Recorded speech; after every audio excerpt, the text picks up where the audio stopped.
नमस्कार प्यारे बच्चों, स्वागत है आपका हमारे चैनल बर्डिंग टीचर्स गाइड पे। बच्चों, आज के भाग में हम 8वीं कक्षा की पाठ्य पुस्तक किशोर भारती में संकलित पाठ 7 प्लास्टिक जनित प्रदूषण के प्रश्नोत्तर की चर्चा करेंगे। आइए उससे पहले हम कुछ शब्दार्थ देख लेते हैं इसके। नमनीय, नमनीय का अर्थ होता है आर्द्र या गीला। कृत्रिम, कृत्रिम हो गया बनावटी। प्रवृत्ति, प्रवृत्ति हो गया स्वभाव। प्रतिबंध, प्रतिबंध हो गया रोक। चक्रण हो गया पुनर्निर्माण। आइए बच्चों अब इसके प्रश्न उत्तर देखते हैं। प्रश्न 1, प्रस्तुत लघु नाटिका का क्या नाम है? प्रस्तुत लघु नाटिका का क्या नाम है? उत्तर, प्रस्तुत लघु नाटिका का नाम प्लास्टिक जनित प्रदूषण है। दूसरा प्रश्न देखते हैं इसका। प्लास्टिक किस ग्रीक शब्द से निकला है?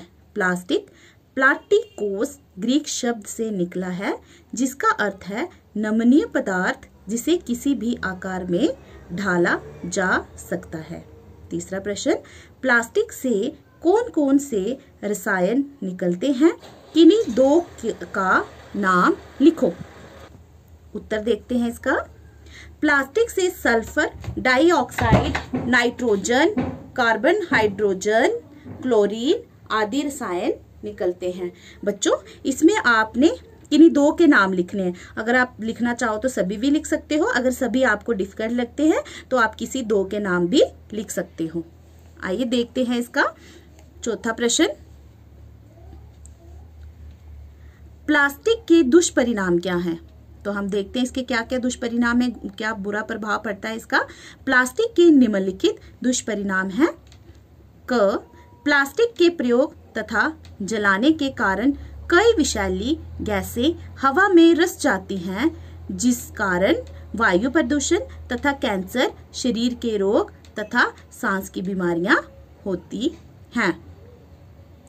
ख इसका देख लेते हैं। इधर उधर प्लास्टिक की चीजें फेंकने के कारण जल तथा भूमि प्रदूषण होता है, जिनसे मानव, पशु पक्षियों तथा वनस्पतियों पर भी बुरा प्रभाव पड़ता है। वनस्पतियां हो गई पेड़ पौधे जो। ग्लोबल वार्मिंग का एक कारण प्लास्टिक भी है, जिस कारण धरती का तापमान बढ़ता जा रहा है, मौसम में बदलाव आ रहा है। इसी कारण कहीं बाढ़ आ जाती है तो कहीं सूखा पड़ जाता है। तो बच्चों, ये इसके दुष्परिणाम हैं जो प्लास्टिक के कारण होते हैं। आइए पढ़ते हैं इसका पांचवा प्रश्न। पांचवा प्रश्न है, प्लास्टिक जनित प्रदूषण को ठिकाने लगाने के कौन कौन से उपाय हैं? आइए इसका उत्तर देखते हैं। प्लास्टिक जनित प्रदूषण को ठिकाने लगाने के 3 उपाय हैं। पहला उपाय, बेकार प्लास्टिक को गड्ढे में दबा देना चाहिए। बेकार प्लास्टिक को जला दिया जाए, परंतु इससे उत्पन्न धुआं वायुमंडल को दूषित कर देगा। अगर प्लास्टिक को जला देना भी इसका एक उपाय है इसको ठिकाने लगाने का, किंतु जो इससे उत्पन्न धुआं होता है वो वायुमंडल को प्रदूषित कर देता है। इनका पुनः चक्रण किया जाए। ये इसके 3 उपाय हैं। छठा प्रश्न, इस प्रदूषण से कौन कौन सी बीमारियां जन्म लेती हैं? देखते हैं इसका उत्तर। इस प्रदूषण से दमा, सांस के रोग, त्वचा के रोग, मस्तिष्क तथा यकृत कैंसर आदि की बीमारियां होती हैं। 7वां प्रश्न, प्लास्टिक पुनः चक्रण की शुरुआत किस देश ने की थी और कब? इसका उत्तर देखते हैं।